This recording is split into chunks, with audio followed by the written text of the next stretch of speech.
இன்றைய தினம் சூரத்துல் நாஸியாத் என்கின்ற 79வது அத்தியாயத்தினுடைய தஃசீரை நாம் பார்க்கிறோம். இந்த சூறாவை பொறுத்தவரையில் இது மக்கியா என்ற வகையைச் சேர்ந்த ஒரு சூறா. 46 வசனங்களை கொண்ட ஒரு சூறா. இந்த சூறாவுக்கு நாஸியாத் என்று பெயர் வைக்கப்பட்டது. இந்த சூறாவுடைய ஆரம்பம் வன்னாஸியாத்தி என்று ஆரம்பிக்கிறது. எனவே இந்த ஆரம்பத்தை கருத்தில் கொண்டு அந்த சூறாவுக்கு நாஸியாத் என்று பெயர் வைக்கப்பட்டிருக்கிறது. இந்த சூறா ஒரு வித்தியாசமான ஒரு கருத்தை கொண்டு இந்த சூறா ஆரம்பிக்கிறது. பொதுவாக அல்லாஹ் சுப்ஹானஹு வ தஆலா அல்-குர்ஆனுடைய சூறாக்களை ஆரம்பிக்கும் போது வாவ் என்கிற எழுத்தை கொண்டு ஆரம்பிப்பார். இந்த வாவ் என்கிற எழுத்தை கொண்டு ஆரம்பிக்கின்ற சூறாக்கள் பெரும்பாலும் சத்தியத்தை கொண்டு அழுத்தப்படுவதற்குரியதாக இருக்கும். அம்மையிலே நாங்கள் நிறைய சூறாக்களை படித்திருக்கிறோம். வல் அஸ்ர் காலத்தின் மீது சத்தியமாக, வல் ஆதியாத்தி பத்ஹா அந்த வேகமாக ஓடுகின்ற அந்த குதிரைகள் மீது சத்தியமாக, வத்தீன் வஸ்ஸைத்தூன் அத்திப்பழத்தின் மீது சத்தியமாக, வத்துஹா வல்லைலி இதா சஜா குர்ஆன் நேரத்தின் மீது சத்தியமாக, வல்ஃபஜ்ர் வலயாலி அஷ்ர் அதிகாலையில் ஒன்றின் மீது சத்தியமாக. ஒரு குர்ஆனில் சூரத்துல் அன்ஃபாலிலே நிறைய வாவை கொண்டு ஆரம்பிக்கின்ற பெரும்பான்மையான சூறாக்கள் சத்தியமாக இருக்கும். சில நேரம் அது அந்த சொல்லினுடைய வாவாக இருந்தால் அது சத்தியம் என்ற கருத்தை கொடுக்க உதாரணமாக வயிற்றுக்குள்ளே முகத்தில் முகத்தான் அதிலே வரக்கூடிய வாவு சத்தியமுடைய வாவல்ல, அது வயில் என்கின்ற அந்த நரகம் அல்லது வயில் என்கின்ற அந்த கருப்பொருளை அந்த கருத்தை கொண்டு தனியான ஒரு சொல். பெரும்பாலும் வாவை கொண்டு ஆரம்பிக்கிற சத்தியத்தை. எனவே அல்லாஹ் சுப்ஹானஹு வ தஆலா இந்த குர்ஆனுடைய வசனத்திலே சுமார் 5 வசனங்களில் சத்தியம் செய்கிறார். அது எதன் மீது சத்தியம் செய்கிறார் என்றால் மலக்குமார்கள் மீது சத்தியம் செய்கிறார். எப்படிப்பட்ட மலக்குகள்? வன்னாஸியாத்தி கர்கா பாவிகளுடைய உயிர்களை மிக கடினமாக பறிக்கின்ற மலக்குகள் மீது சத்தியமாக அல்லாஹ் ஆரம்பிக்கிற சூறாவை வன்னாஸியாத்தி கர்கா பாவிகளின் உயிர்களை மிக கடினமாக மலக்குகள் தான் மிக கடினமாக பறிக்கின்ற அந்த மலக்குகள் மீது சத்தியமாக. இரண்டாவது வசனத்தில் அல்லாஹ் சொல்றான் வன்னாஷிதாத்தி நஷ்பா. எப்படி அந்த பாவிகளுடைய உயிர்கள் மிக பயங்கரமாக பறிக்கப்படுமோ அதற்கு மாற்றமாக நல்லவர்களுடைய உயிர்களை மிக இலகுவாக மிக இலேசாக கைப்பற்றுகின்ற மலக்குகள் மீது சத்தியமாக. அப்ப இங்க அல்லாஹ் சுப்ஹானஹு வ தஆலா மலக்குகளை பற்றி சொல்றார். நல்ல அமைப்பை வழியக்கூடிய மலக்குகள், அதே நேரம் மிக பயங்கரமான கடினமாக மிகக்கூடிய மலக்குகள் என்று அல்லாஹ் சுப்ஹானஹு வ தஆலா இரண்டு விடயங்களை சத்தியம் செய்துவிட்டு அந்த உயிர்களை கைப்பற்றுகின்ற மலக்குகளை பற்றி தான் திரும்ப 3வது வசனத்தில் அல்லாஹ் சொல்கிறார் வஸ்ஸாபிஹாத்தி ஸப்ஹா. மலக்குகள் அந்த உயிர்களை கைப்பற்றியவுடன் நாங்கள் அடுத்தடுத்த சூறாக்களில் வரும் நல்லவர்களுடைய உயிர்களை கொண்டு போய் அல்லாஹ் இங்கே வைப்பார், கெட்டவர்களுடைய உயிரை கொண்டு போய் அல்லாஹ் இங்கே வைப்பார் என்பது அடுத்தடுத்த சூறாக்களில் அதனுடைய தஃசீர் வரும். இதிலே அல்லாஹ் சொல்கிறான் வஸ்ஸாபிஹாத்தி ஸப்ஹா. வேகமாக நீந்தி செல்வதற்கான மலக்குகள் மீது சத்தியமாக. மலக்குகள் நீந்துவாங்க. அப்ப இந்த உயிர்களை கைப்பற்றிக் கொண்டு மிக வேகமாக அந்த உரிய இடத்திற்கு கொண்டு போவதற்காக அவர்கள் நீந்தி செல்வார்கள். அவர்களின் சத்தியமா போட்டி போட்டு கொண்டு முந்தி செல்பவர்களால் மறுத்தல் மீது சத்தியமாக அந்த நல்லவர்களுடைய உயிர்களை கைப்பற்றுவதிலே அதை கைப்பற்றி அந்த உயிர்களை கொண்டு போய் அந்த உரிய இடத்திலே சேர்ப்பதிலே போட்டி போட்டு கொண்டு மரத்தில் செல்வார்கள். அப்படியான அந்த மரத்தில் மீது சத்தியமாக கடைசியாக சொல்கிறார், அல்லாஹ்வுடைய காரியங்களை அல்லாஹ்வின் கட்டளைப்படி நிர்வகிக்கின்ற அந்த மரத்தில் மீது சத்தியமாக என்று அல்லாஹ் சுப்ஹானஹு வ தஆலா 5 வசனங்களையும் மலக்குகளை கொண்டு அல்லாஹ் உயிர்களை கைப்பற்றும் பல பொறுப்புகளை எல்லாம் மலக்குகளுக்கு கொடுத்திருக்கிறார். அவர்கள் உயிர்களை கைப்பற்றும் மலக்குகளை சூருவதற்கு ஒரு மலக்கு இஸ்ராஃபீல் அலைஹிஸ்ஸலாம், அது அவருடைய பேர்கள், மலக்குமார்களுடைய பேர்கள். அதே மாதிரி மலக்குடைய தலைவர் ஜிப்ரீல் அலைஹிஸ்ஸலாம் அவர்கள் வகையை கொண்டு வருவார். அது மாதிரி மலைகளுக்கு பொறுப்பான, அது மாதிரி மலைகளுக்கு பொறுப்பான, காற்றுக்கு பொறுப்பான என்று அல்லாஹ் சுப்ஹானஹு வ தஆலாவுடைய கட்டளைகளை நிர்வகிக்கின்ற மலக்குமார்களை அல்லாஹ் சுப்ஹானஹு வ தஆலா படைத்திருக்கிறார். இவர்களுக்கு சத்தியம் செய்துவிட்டு அல்லாஹ் 6வது வசனம் தொடர்ந்து 14வது வசனம் வரை அல்லாஹ் சுப்ஹானஹு வ தஆலா இந்த மறுமை பற்றிய சந்தேகம் கொண்டிருக்கக்கூடியவர்களுக்கு பதில் கொடுக்கிறார். இந்த வசனங்கள் எல்லாம் மக்காவிலே குறைஷி காவிர்களுக்கு இறக்கப்பட்ட வசனங்கள், மறுமை பற்றிய சந்தேகம் உள்ளவர்களுக்கு இறக்கப்பட்ட வசனங்கள். யார் யாரெல்லாம் மறுமையும் ஏற்படுமா என்று சந்தேகித்துக் கொண்டிருக்கிறார்களோ அவர்களுக்கு அல்லாஹ் சுப்ஹானஹு வ தஆலா இறக்கிய வசனங்கள். முஸ்லிமாக மூமினாக இருக்கக்கூடிய ஒரு ஈமானை அதிகரிப்பதற்காக அல்லாஹ் சுப்ஹானஹு வ தஆலா இறக்கிய வசனங்கள். அதிலே அல்லாஹ் முதலாவது சொல்றார், யௌம தர்ஜுபு ராஜிபா,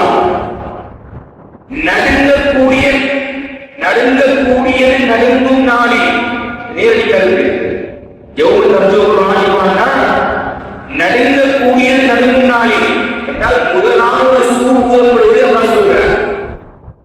முதலாவது சூழ்நிலைப்பட்டால் யௌம தர்ஜுபு ராஜிபா, இதற்கு ராஜிபா என்றால் முதலாவது சூழ். இஸ்ராஃபீல் அலைஹிஸ்ஸலாம் காத்து கொண்டிருக்கிறார்கள். முதலாவது சூழ்நிலைப்பட்டு விட்டால் அப்படியே உலகம் அப்படியே இல்லாமே அப்படியே தரைமட்டமாகும்.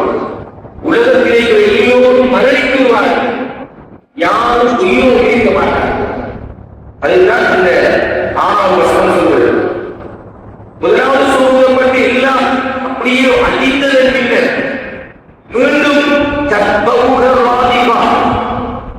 அதனை அடுத்து வரக்கூடியது தொடரும். அதனை அடுத்து வரக்கூடியது உயரும். அப்படி என்றால் 2வது சூழ்நிலைப்படும். 2 சூழ்நிலைப்படும். அது தாமதப்படுத்தப்பட மாட்டார். கொஞ்சம் கை கொண்ட கொடுத்து செய்வோமே என்கிறீங்க.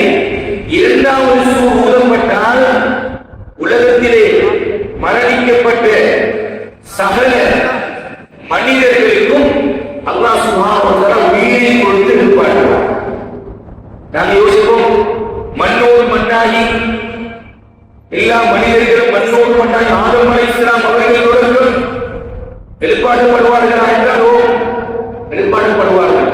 அவர்களுக்கு அல்லாஹ் சுப்ஹானஹு வ தஆலா உடல்களை சதைகளை கொடுத்து நிர்வாணமான நிலையில் அப்படியே தலையில் உயர்ந்த நிலையில் மனுஷர் மைதானத்தை நோக்கி போவார்கள்.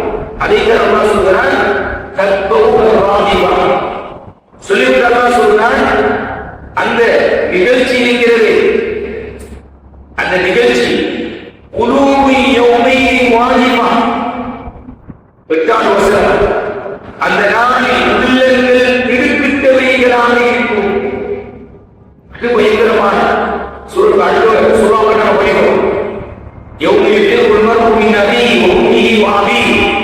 அருமையாருடைய அமலை உபரி என்பது கற்பனையை தாண்டியது. அதனால் இந்த வசனங்களை தான் அந்த குறைஷி காவிரிகள் இஸ்லாத்தை இருக்கிறார்கள். மரணம் வருமா? நாங்கள் எல்லாம் மண்ணோடு மண்ணாக இருந்து திரும்ப எதிர்பார்க்கப்படுவோமா? எங்களுக்கு உயிர் வருமா?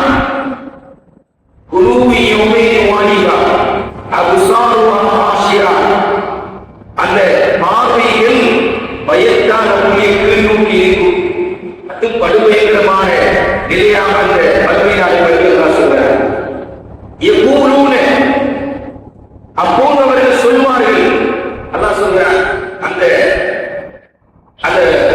கெட்டவர்கள் அவர்கள் சொல்வார்கள், அவர்கள் கேட்கிறார்கள் இந்த வசனங்கள் வருகின்ற போது ஐநா லமன் உணவில் ஆகிறான். அவர் கேட்காங்கன்னா, நாங்கள் சொன்ன மாதிரி நாங்கள் இறந்தவில்லை, உயிர்ப்பிக்கப்பட்டு முந்தைய நிலைமைக்கு திருப்பப்படுவோம். நாங்கள் திரும்புவோம், திரும்ப இப்படி உயிர் கிடைச்சி, இப்படி உடலுக்கு எல்லாம் சதைகள்லாம் கிடைச்சி மனித பிறவியோடு நாங்கள் திரும்ப வருவோமா? அப்படி அந்த குறைசி காவலில் இருக்கிறார்.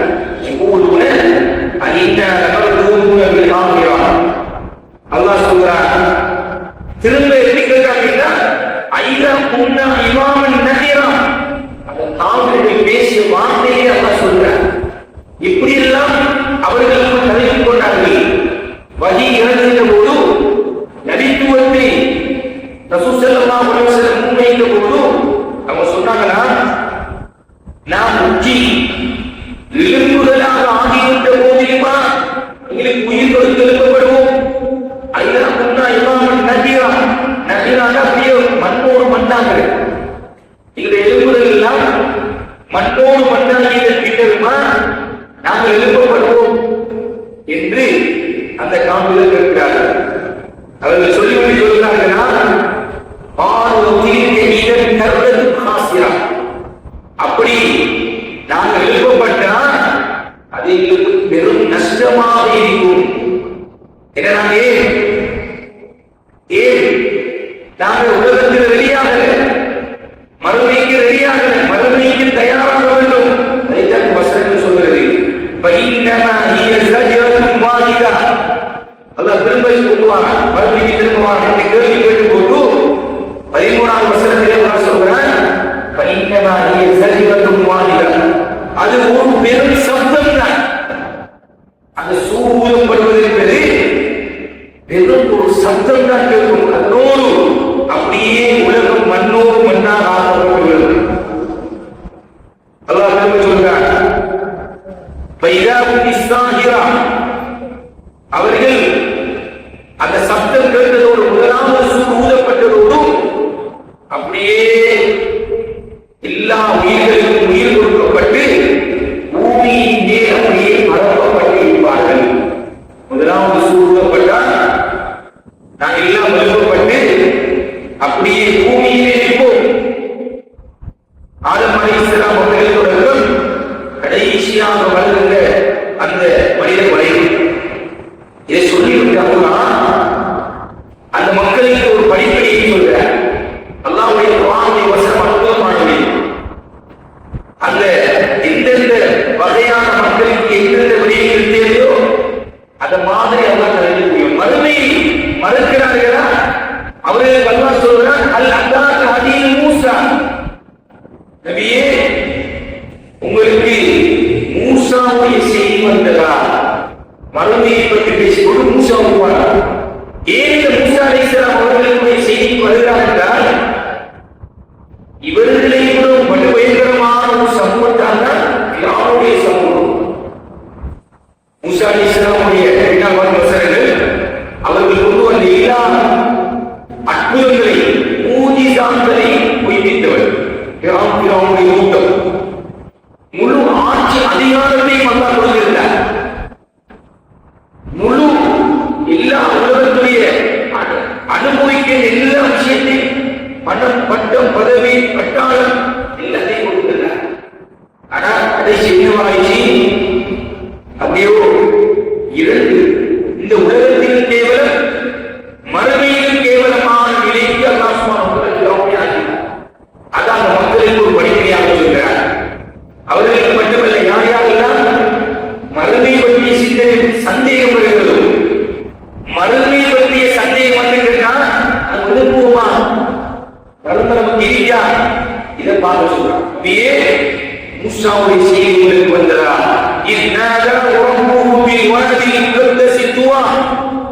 துவா என்கின்ற பரிசுத்தமான பள்ளத்தாக்கில் அவரை அழைக்கிறார். யாரு? மூசா அலைஹிஸ்ஸலாம். குர்ஆன்ல அதி கூடுதலாக பேசிக்கக்கூடிய வரலாறு மூசா அலைஹிஸ்ஸலாம். இப்ப எப்படி போயிருந்தா மூசா அலைஹிஸ்ஸலாம் பயான்கள் பேசினா இவருக்கு மூசாவை ஈசாவை தான் பேச தெரியும்னு சொல்லு. அல்லாஹ் சுப்ஹானஹு வ தஆலா 80க்கும் மேற்பட்ட சூறாக்களை மூசா அலைஹிஸ்ஸலாம் பற்றி பேசியிருக்கார். தேவையில்லாம பேசியிருக்கார். கண்ணியமான ஒவ்வொரு சம்பவமும் ஒவ்வொரு நாளும் பேசப்படும் மூசா அலைஹிஸ்ஸலாம். அவ்வளவு படிப்பினைக்குரிய சம்பவங்கள். இப்ப நாங்க மூசா அலைஹிஸ்ஸலாமுடைய சம்பவம் எல்லாம் கேட்கறது இல்லை, பழைய கதை. அப்படி ஆங்கி போட்டோம். குர்ஆன் ஒவ்வொரு வசனத்திலும் பல தஃசீர்கள், பல விரிவுரைகள், பல விளக்கங்கள். ஒவ்வொரு முறையும் கேட்க கேட்க கேட்க எங்களுக்கு என்ன செய்யும்? எங்களுக்கு அது அறிவு வந்து ஈமான் அதிகரிக்கக்கூடிய. அதுதான் அல்லாஹ் சுப்ஹானஹு வ தஆலா அந்த வசனத்தை திரும்ப திரும்ப சொல்றான். அப்ப அல்லாஹ் அல்லாஹ் மூசா அலைஹிஸ்ஸலாம் துஆயிக்கிற பள்ளத்தாக்கில் அழைச்சி சொன்னான். இந்த வசனத்தில் சொல்றான், இத்ஹப் இலா ஃபிர்அவுன இன்னஹு தகா. நபியே, நீங்கள் ஃபிர்அவுனிடம் செல்லுங்கள், நிச்சயமாக அவன் வரம்பு மீறிவிட்டான். வரம்பு மீறினா உலகத்தில் அல்லாஹ் ரஹ்மான், அல்லாஹ் இரக்கமுள்ளவர். அல்லாஹ்வுடைய இரக்கம் லிமிட் கிடையாது. புலவுதான் உலகத்தில் அவனுக்கு மோசமாக நடந்தாலும் அல்லாஹ் மன்னிப்பான். அவட தௌபா செய்வான், அவனுக்கு கொடுத்து கொண்டே இருப்பான். ஆனா அல்லாஹ் முடிக்க நினைச்சான் என்றால் அந்த முடி கிடையாது, தப்பிக்க முடியாது. அந்த முடிதான் முடிச்சான் ஃபிரௌனை. அதைத்தான் சொல்றான், இத்ஹப் இலா ஃபிர்அவுன இன்னஹு தகா. நபியே, ஃபிரௌனை போங்க, அவன் வரம்பு மீறிவிட்டான். ஃபகுல், நபியே மூசா அலைஹிஸ்ஸலாம் சொல்றான். சொன்ன விஷயத்தை அல்லாஹ் சுப்ஹானஹு வ தஆலா சொல்றான். மூசாவே, ஹல் லக இலா அன் தஸக்கா, உனக்கு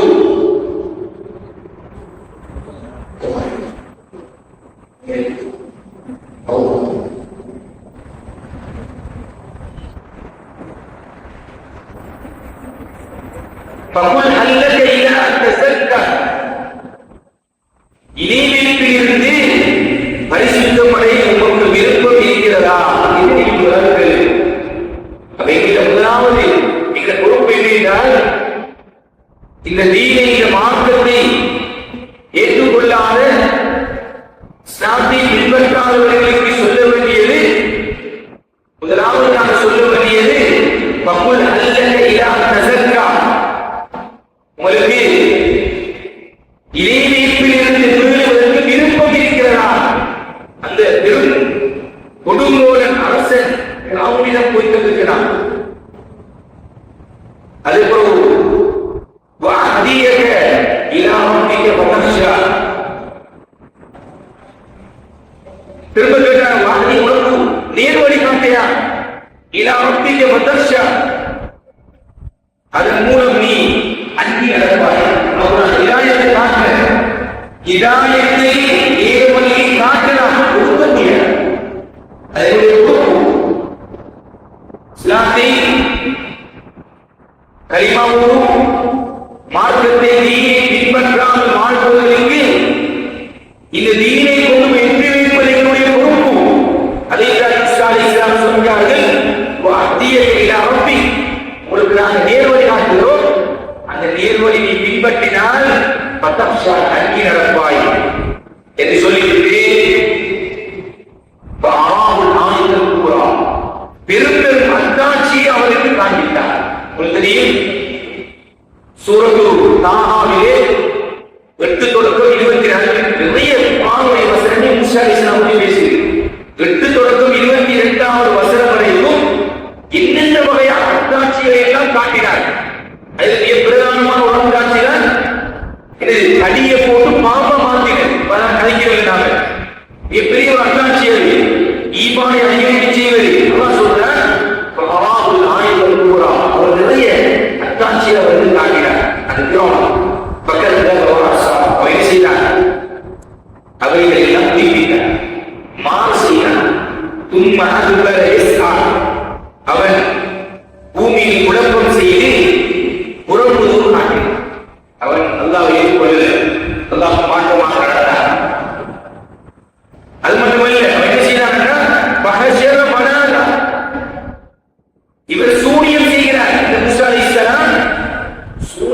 செய்கிறார் என்றே சூனியக்காரர்களாக அமர்ந்திருந்த படைகளை எல்லாம் திருப்பி எல்லாத்தையும் கொண்டு ஊட்டினார்.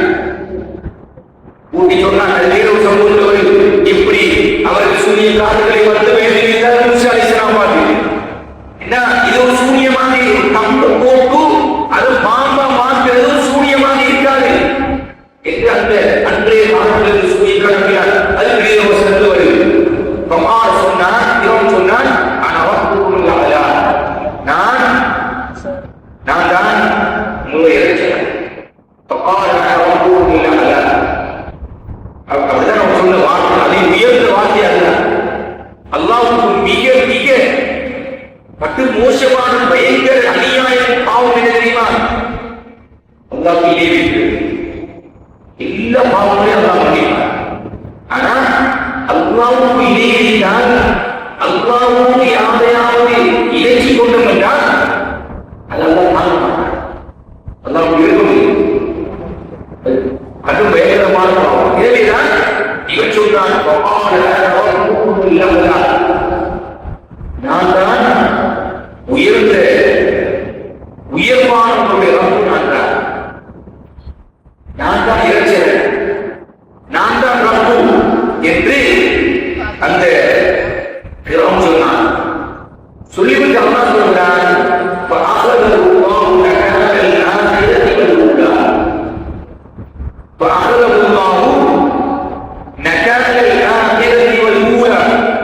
அல்லாஹ் சொல்கிறான் அவர்களை நாங்கள் இன்றையும் மறுமையிலும் வேதனையை கொண்டு புரிந்து கொண்டார். இதுதான் முக்கியமான அவசரம். மறுமையை மறுத்து அல்லாஹ்வுக்கு மாற்றமாக அல்லாஹ்வுக்கு இணை வைத்து உலகத்திலே ஈடுபட்டால் அல்லாஹ் சொல்கிறான் மறுமையிலும் நாங்கள் பிடித்துக் கொள்வோம், இம்மையிலும் நாங்கள் பிடித்துக் கொள்வோம்.